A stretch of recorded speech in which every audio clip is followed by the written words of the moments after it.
Welcome to the Nicol Bolas Brawl Deck Tech. This is brought to you by MTGO Traders and Cape Fear Games. Whether it's digital magic or paper magic, we've got you covered. So let's take a look at Nicol Bolas God-Pharaoh. We're looking at 4 colorless, blue, black, and red. +2, target opponent exiles cards from the top of their library until they hit a non-land card. Then we get to cast that spell without paying its mana cost. Then for the +1, each opponent exiles 2 cards from his or her hand. -4, it's going to deal 7 damage to target opponent or creature your opponent controls. And then for the -12 ability, if you needed an alternative win condition for the deck, -12, exile each non-land permanent your opponent's control. There you go. You'll be able to get rid of all your opponent's stuff. Now, what are we doing with Nicol Bolas? This particular deck is what I would consider more of a control style deck. We're looking to sit back. We really want to get some good ramp going. We want to get some good card advantage going with blue, and then also go for some really good board wipes to make sure the board is clear so we can get down Nicol Bolas and start working towards that ultimate, or simply using that -4 ability to deal that 7 damage to our opponent to kind of help us close the game out. But let's take a quick look at some of the ramp that we're running in here to get down Nicol Bolas as quick as possible. We've got your stated ramp for Brawl. We've got the Relic and Cultivator's Caravan. As far as this particular deck, going for that crew for 3, it may happen, it may not, but for the most part, we're going to be using it for the mana ability. But at least having that option to crew it up is definitely okay. And then we're also running Mana Lith and Pyramid of the Pantheon. Once we can get those brick counters going on Pyramid of the Pantheon, you're going to be doing a lot of setting back and kind of just setting some stuff up. So if you get in the spots where you can get that 3 mana to your mana pool, oh yeah, some good artifact right there. Outside of the artifact ramps, we are running some good utility artifacts in here. We've got stuff like Sorcerer's Spyglass. This is a Planeswalker format, so you're pretty much always going to want to run Sorcerer's Spyglass in any sort of control deck that you're building. It's going to give us a good opportunity to look at their hands, see what they've got going on, and then we can name their Planeswalker off to the side, make sure they have some sort of answer for that Sorcerer's Spyglass. We're also running Azor's Gateway. This is a great way for us to start filtering through our deck. We're running about 5 different board wipes in a manner. So let's say we've got 2 or 3 in the hand. We don't need that many. Azor's Gateway is a great way for us to start filtering through our hand and start working towards that. We're also running Primal Amulet. So our instant and sorcery spells are going to cost 1 less to cast. And then once we get those charge counters on there, if we get 4 or more, we're going to get both of these, not both of these lands, but at least we'll get the Primal Amulet to flip. But once we satisfy the clause for both of these cards, we're going to get them to flip. Sanctum in the Sun, we're going to be able to add X mana to our mana pool, where X is our life total. And then the Primal Wellspring, it kind of acts as an alternative win condition for the deck. If we can get this flipped online, let's say we're going to go for really big, a Torment of Hellfire. Let's say somehow Magic Christmas Land, we have Sanctum of the Sun online, then we get Primal Wellspring going. We're going to tap out for a Torment of Hellfire for like 20 or something. We can use that Primal Wellspring to, whatever this mana is spent to cast an instant or sorcery spell, we get to copy that spell. So we can definitely use it, that is Magic Christmas Land, but definitely if you get it flipped online, it can help you get a little bit extra damage to your opponent off that one. But those are the support artifacts we're running here. Now, as far as the utility cards, we are running blue. Definitely want to get some sort of card advantage. So we have Search for Azcanta at the beginning of your upkeep. Look at the top card of your library, put it in your graveyard. You may put it in your graveyard. Then if you have 7 or more in your graveyard, you get it flipped. Chart of Course, for the most part, we're not going to have a low to the ground creature or swinging and attacking. Mainly it's in here just for 2 mana, draw 2 cards, and then discard a card, which is going to be A-OK. We just want to start filtering through our deck as quickly as possible. We're also running Pull from Tomorrow. We want to have a mana sink. We're running a lot of ramp in here. Let's say that we can't get some stuff going. You definitely want to have something that you can tap out for on at the end of your opponent's turn to draw some cards. Most of the time, that discarded card is not really going to matter. Even if you were just Pull from Tomorrow for 1, you're still getting a little bit of card advantage. You have to discard a card, but for the most part, that discard part's not really going to matter. They're also running Glimmer of Genius. It's going to be 4 mana, scry 2, then draw 2 cards. We're not really running a lot of stuff in here that interacts with the energy, but mainly it's in here for scry 2, then draw 2 cards. So hopefully we can kind of filter out some of our card draws if we're having some bad luck. Now, as far as some of the utility creatures that we are running in the deck, we've got some good ones in here. Got some fun ones. We have Brawl, Chief of Compliance. We're going to give a good reduced cost on our instant and sorcery spells, and then whenever we do counter a spell, it's going to allow us to go for a good loot. We can draw a card and then discard a card. A Hostage Taker, it's a good way to kind of double up on removal and a utility creature. Enters the battlefield, we're going to be able to exile an artifact or creature, and then we get to cast that card if we have the mana available. We're also running Trophy Mage. It's a 3 mana tutor for an artifact, which is going to be all of our mana rocks in here. And we're also running Tetsamok, Primal Death. You know, we're going to be able to use that activated ability, and then once we get it down for 6 mana, kind of clear up the board state and start swinging in.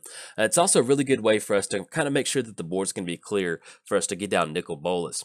Now, we are running blue. Definitely want to run some sort of counterspell package in here. We've got some good ones in here. We got Supreme Will, which really fits with our game plan. Counter target spell unless they pay 3, but for the most part, it has that modal ability, which is really great for a singleton format like this. Counter target spell unless they pay 3, or we can look at the top 4 cards of our library, put one into your hand, and the rest on the bottom of your library in random order. So let's say that we do have a couple counter spells in the hand. We can use that the Supreme Will to kind of dig a little bit deeper. We're also running Disallow, which is just a wonderful card for Commander, and it's a wonderful card for Brawl. Counter target spell, activated ability, or triggered ability. If you're new to Magic, activated ability or triggered ability, let's say your opponent is playing a Planeswalker and they go to activate their Planeswalker. You have an opportunity with Disallow to counter that activation. Same thing for anything else that happens with the game that's going to go on the stack. So just keep that in mind if you're new to Magic. I know sometimes it's a little hard to kind of visualize the stack like that, but you can run Disallow in any sort of deck that runs blue, and if they're getting any sort of planes, even if they're going to go for the Planeswalker Ultimate, I've done that before. You go for the counter the target activated ability, and that's some good Magic right there. Just wanted to keep that in mind. If you're new to Magic, don't want to forget about that. Also running Negate to catch any sort of artifacts or Planeswalkers from our opponent. And last but not least, we're running the Mana Drain of Brawl. We're running Spell Swindle, so we can turn any sort of spell into a bunch of treasure tokens. And we're actually running the Revel in Riches card in here too, so the Spell Swindle kind of helps us work towards an alternative win condition. Now, as far as some of the other control aspects to the deck, we definitely want to have some sort of board presence. We want to control the board.